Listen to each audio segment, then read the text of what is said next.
Welcome to One-on-One. I'm Greg Bassett, your host from the Salisbury Independent newspaper. One of my favorite people is in the house today, Meredith Mears from Gillis Gilkerson. Welcome, Meredith. Thanks for having me. So you're kind of a treat to the community. I see you at these different events, and you seem to be one of the smarter people who's talking. So I was like, we need to get her on the show because she's got some vision about our city and our community. You flatter me. No, it's just a fact. Well, I love the community. I love Salisbury. I've been a resident of Salisbury for many years. Lots of people don't realize that because I was in Worcester for several years in the economic development office there, but lived in Salisbury the whole time. Did not want to leave and move out of Salisbury, so stayed, raising my family here, and I think it's a great place to be. So that makes you kind of unique. I mean, a lot of the smart people I know, the smart young people, just cannot, like me, can't wait to leave Salisbury. Eventually we all break back into jail for some reason. But you stayed here in the jail and you're trying to make the jail better. Well, it's comes naturally, I guess. I don't know. I see a great community around us. I see camaraderie here. I see great people. I see a renaissance of sorts. I see people investing in our community in ways that hasn't happened in a long time, in our lifetime anyway. And I think that there's an energy here that I can learn from and grow from and tap into and hopefully make things better with. Now, I will say you're at the center of that energy. So I think you're probably part of the fission, fission, whatever it would be that makes that energy happen. Yeah. But the people that you work with, the Gillis and the Gilkersons, the fathers and the sons, Dwight Miller and those guys, very dynamic, visionary, hard-working people. Yeah. I don't think I fully appreciated the hard work that I get to witness every day. I would agree. I used to think that they were just they had talent. They were talented, and no one else was doing what they were doing. I didn't realize that they have to make it happen. Yeah. So I've known Palmer Gillis, Brad Gillis. I've known them for a long time, and always had a business relationship. Understood the great things they were doing in their communities and all up and down the shore, really. But it wasn't until I started working with them that I understood the daily grind of what they do. A lot of thought, energy, passion, and hard work goes into everything that they do. And one of the hardest things for me to learn once I kind of got into the fold there was, the more you dig on a project, the more work you put into a project, the more you expect it to work. But for all the projects that work, there are a slew of projects that don't. Right. And that disappointment can be, for me, very, very tough. And so, as I move on in my daily grind, my daily trudging on, I have to kind of understand that there is a lot of work that goes into a lot of projects that don't work to find that one successful one that does. And you're their business development person, so it's your job to go out there and find these wacky ideas and take it to them and say, let's try this. Yeah. So I would say economic development work gave me my base in that. I established a lot of great relationships, not only in Worcester County, but up and down the shore and throughout the state of Maryland. So I have a network of folks that understands what I do, understands what we do, and oftentimes will loop us into those conversations on things that are coming up and happening. So that's a very, very fortunate position to be in. But I also need to be out in the community and digging and focusing and asking and plugging into opportunities. So, Brad and I like to talk about how we work on projects that are 2 to 5 years out. So they take a long time, and that's where that patience comes into play as well. Yeah, and just that visionary idea, and also the facts that not everything works out. Yeah. Or it might be a great idea, but then the economy turns or something else happens. I would never sleep. Yeah. I'm telling you, it was a tough pill to swallow for me when I first came, and I would get this close to a project being done, a large project, and then it would fall apart, or by no doing of our own, it just things didn't line up or things didn't work. I'm used to kind of working on something and building and building and building, and then you have a product, and it just doesn't always work out. And that's where stamina comes in. Right. And so, you build up to a certain level in your career where you have skill and you have talent, but then you get to a certain point where you know what you want to do, you're doing it, but then you have to survive the disappointments. And after you survive these disappointments, you get to the win. And I think that is a piece of wisdom that I have learned over the last couple years working with this incredibly talented team of people. One of the things in the newspaper business, the local phrase that we always used was a pile of dirt story. So you're riding down the road, you see a pile of dirt, you're like, hey, something's getting built. So you start making calls as a reporter to find out what it's going to be. Now, in your world, that pile of dirt emanated years before. Yes. Yes. So you guys are in the clue on what's going on way before a reporter type person is. I pride myself on knowing everything that's going on. I don't know anything, but you really do know what's going on. In most cases, we try to, but sometimes we'll see a pile of dirt and we'll be like, who's doing that? Why aren't we doing that? So so then we call and we find out. But a lot of times it's reading the newspaper, reading social media. See, someone's reading the newspaper. Go Yeah, ahead. it's true. Staying involved, staying plugged in, staying present in the community. Like I said, having those conversations or asking those questions, or just establishing relationships so that in the future you have that connection, so that you'll be having a conversation about thoughts people are having to expand or to move or to downsize, and hopefully we can step in and help be the solution in either of those. Is there a way for government and business to work better together on developing and being progressive? Yes. And I would say, I was there for a little over 5 years in Worcester County Economic Development, and the people, the staff are wonderful, and I miss them the most out of anything. So, in Worcester County, there were several things that we did there that really highlighted the community and positioned the community into a place where I believe investors wanted to come in and do some things. And, I worked in government for 15 years before I came over to the private side of things, and became pretty adept and patient with the processes.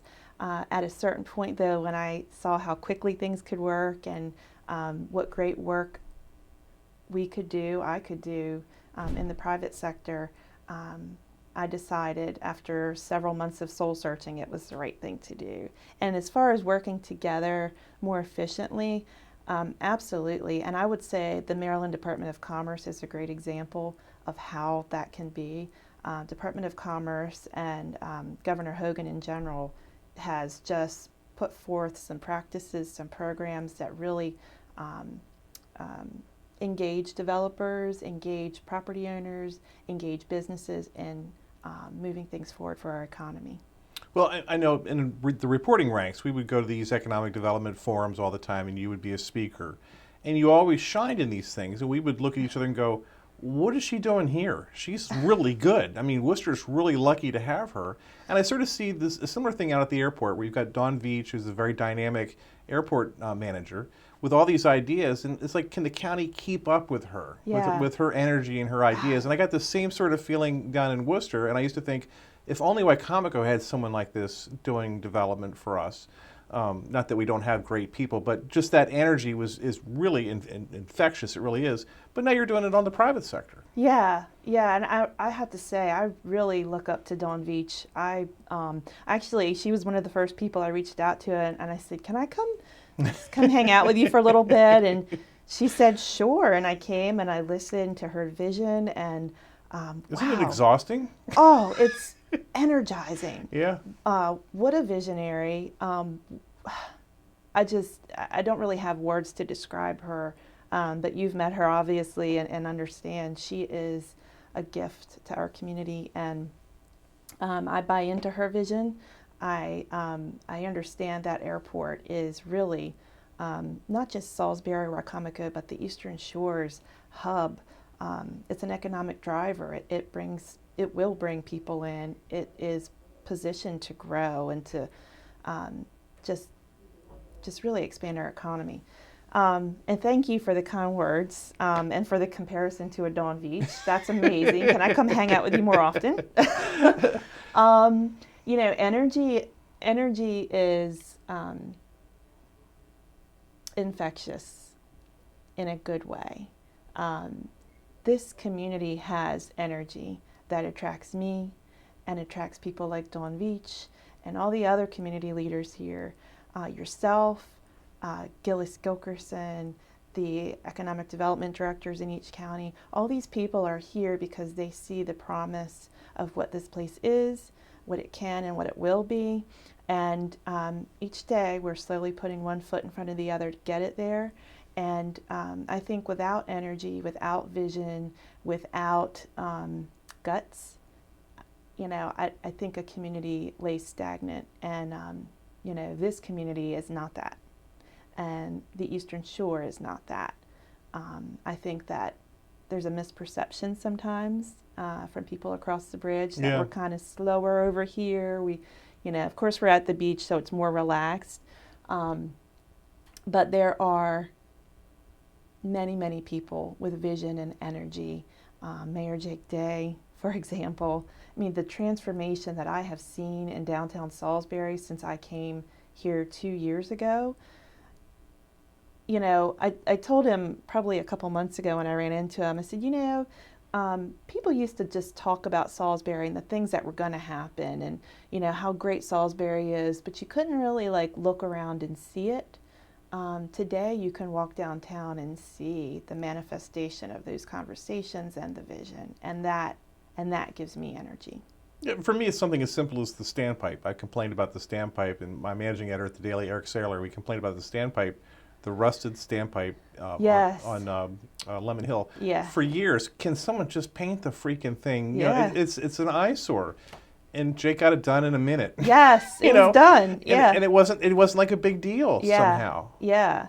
Yeah. And you know, I tell Brad and Joey and Chris Gilkerson, probably my first week in the office, I left the office at about 5.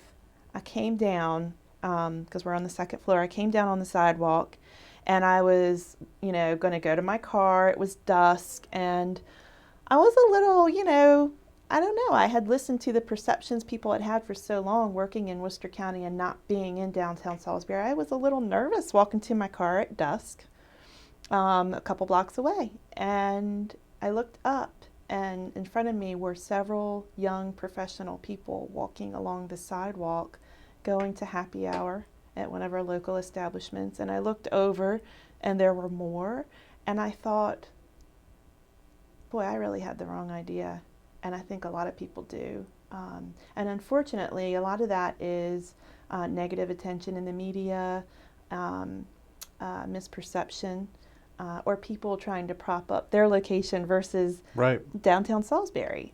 So everywhere I go, I try to tell people about that experience, because if you're ever in downtown Salisbury at 5 o'clock on a weeknight, you'll see the same kind of thing, and it's really refreshing.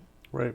And one of the things I've learned from the guys you work for, the ideas of infill development. I always thought that developing out was the answer. So like how Warwick was built. Yeah. Go out in the field, tear the trees down, build a big, beautiful campus. Yeah. But there were key moments in Salisbury's development where that could have happened, and people decided not to do it. The hospital is a good example. For a long time, they were going to just tear down the hospital and build a new one on Route 50. That was the solution. Wow. But rebuilding the hospital where it was is the key to downtown being, you know, Salisbury being downtown Salisbury. Yeah. Years ago, they wanted to move the library, and I was in favor of moving the library out to Beagle and Park Drive. The library is essential to that downtown feel. It's really needed. So they get the idea of infill development. They get the idea that you've got to build from the core. Yeah. Is that something you also learned from them, or did you know that before? I would say, those types of developments out by Warwick, or even if you look at Route 50 in West Ocean City where Walmart and Home Depot are, you take a piece of land, you plop some Right. some anchors there, and then it develops around. Those are examples of destinations where if you can cluster the right type of development that people will actually get in their car to go to find because they need something from there, that works. But as far as a community and developing a sense of community, a sense of Main Street, I think what Salisbury is doing as far as keeping PRMC, the library, several restaurants, City Hall, I think that's really what gives energy to an area. I learned more about it definitely from Gillis Gilkerson, the care and passion and commitment they have to Salisbury and other downtown communities, Milford, Berlin. I mean, you see it up and down the Eastern Shore. Right. I think that is a testament to their sense of community. The culture at Gillis Gilkerson is one of community, of family, of care and support for employees. And I think that kind of shines through to their downtown developments, if you can make that connection. But certainly those what some might think are oddball developments on the outskirts typically begin with extension of water and sewer by a city, Right. wanting to do some type of having some economic development in their area. Those do work, but it's a different feel. It's more of a shopping destination or an office, destination. But downtowns are more community-centric, Main Street.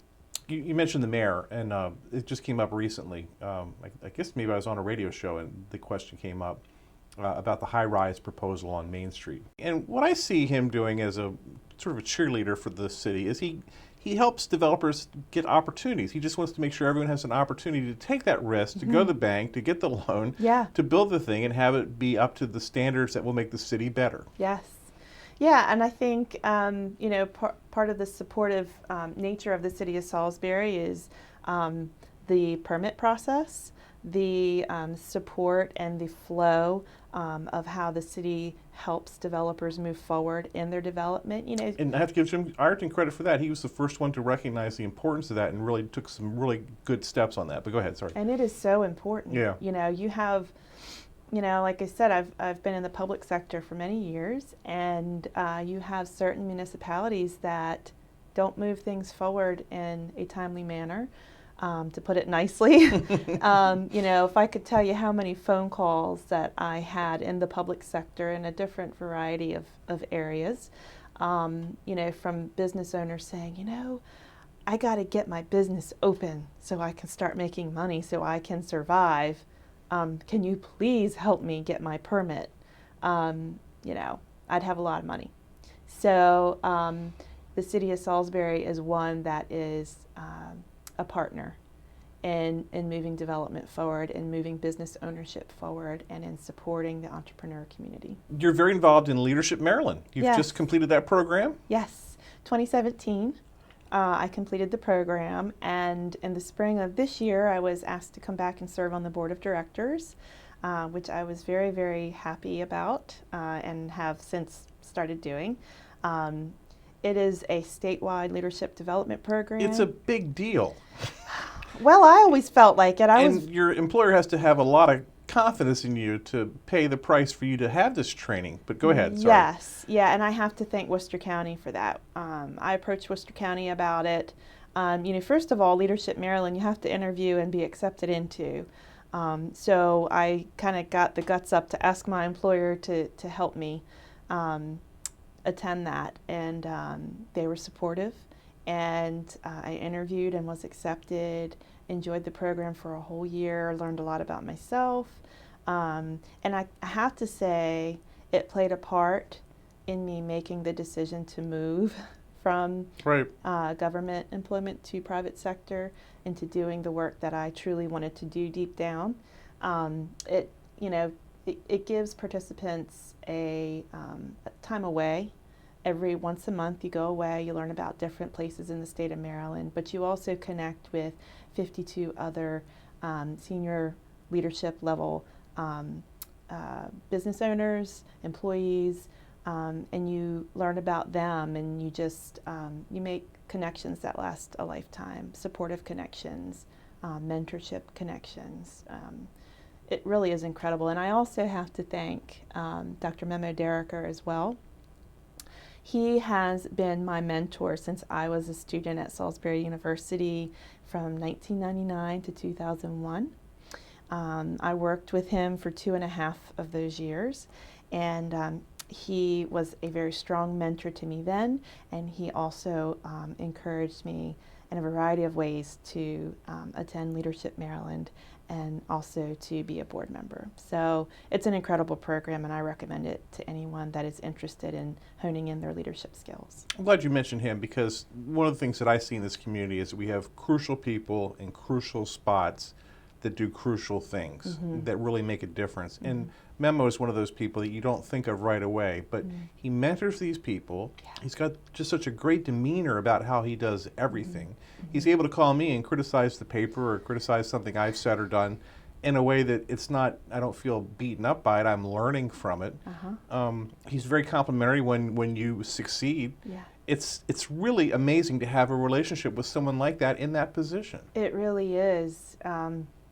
So I met him when I think I was 19, and immediately he opened my eyes to business, economic, and community outreach, which is also the name of Beacon, what Beacon means. Right.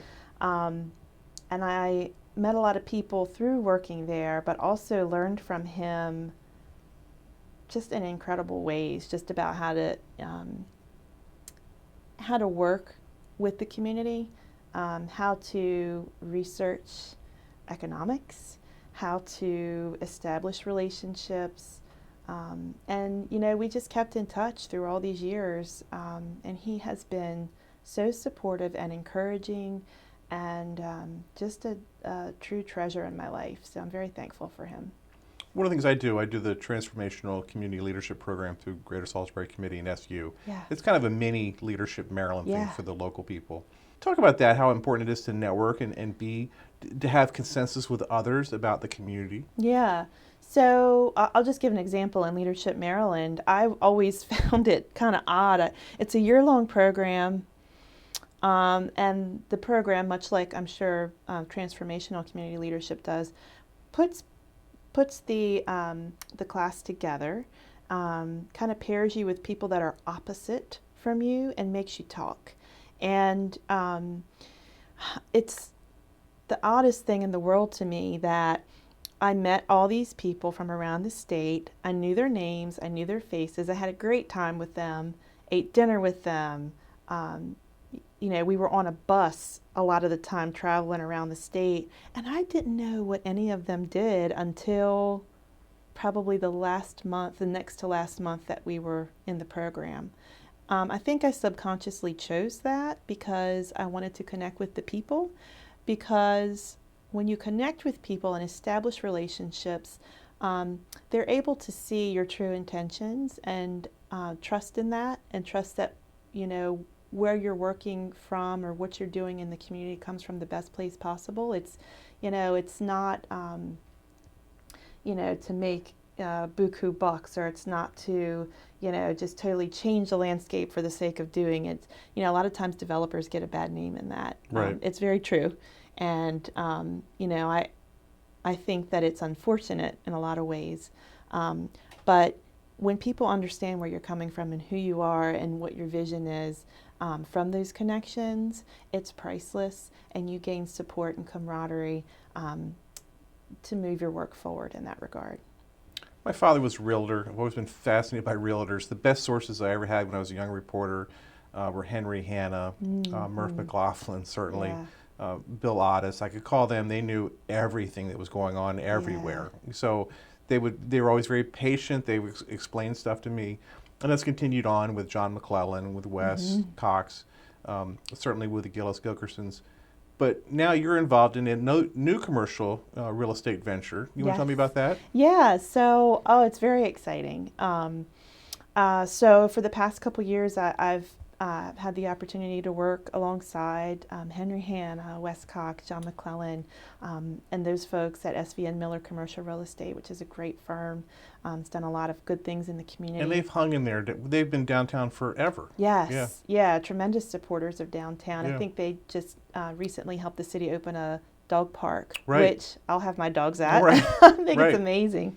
And the renovation of the old hardware store that they're in is just incredible. Oh that my building. goodness. Yeah. Yeah, I rode by it on the way here, and I was noticing just the special detail they had on the building Yeah. and the care that they put into that, which is phenomenal. So over the summer, a couple folks that I work with made the decision to move on and to open their own brokerage called NAI Coastal. NAI stands for New America International. And there's a global organization called NAI Global that really is kind of the parent company that works around the world. It's our global network. And so we are franchised as NAI Coastal. Partners in that are Chris Davis, Chris Gilkerson, Joey Gilkerson, and Brad Gillis. And there are a few advisors that have come along with them in that venture. I'm one of them. George Merritt, Christian Phillips, and Tori Brown are the others. So there's 8 of us today.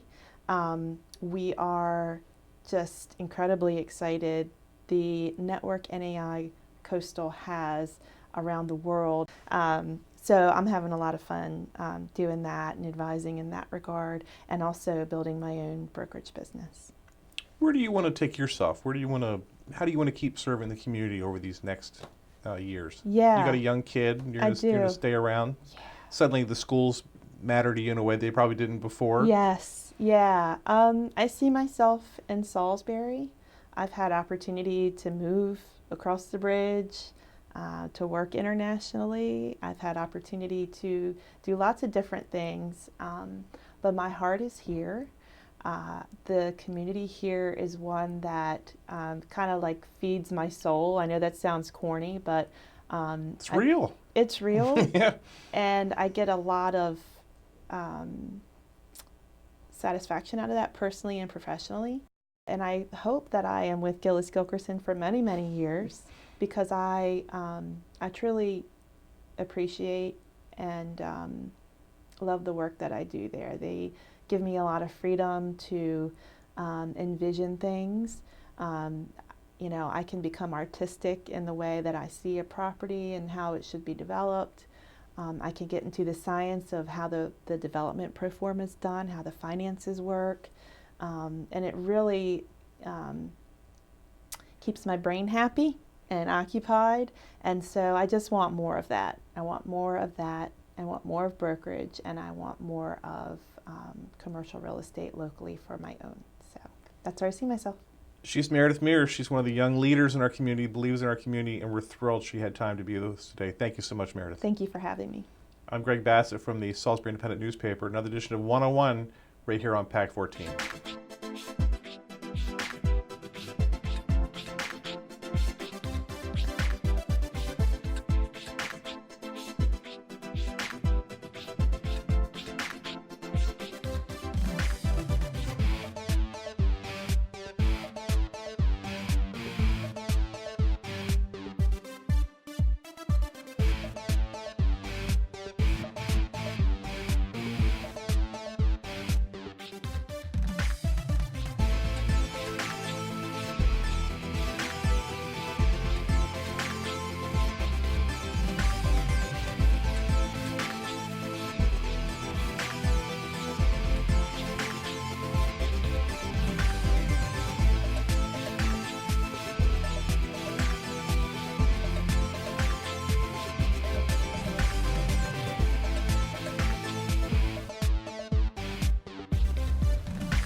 First Shore Federal is proud to support PAC 14 and one-on-one. We'd encourage every business to support PAC 14 and pick a program and support it, and let's make a difference.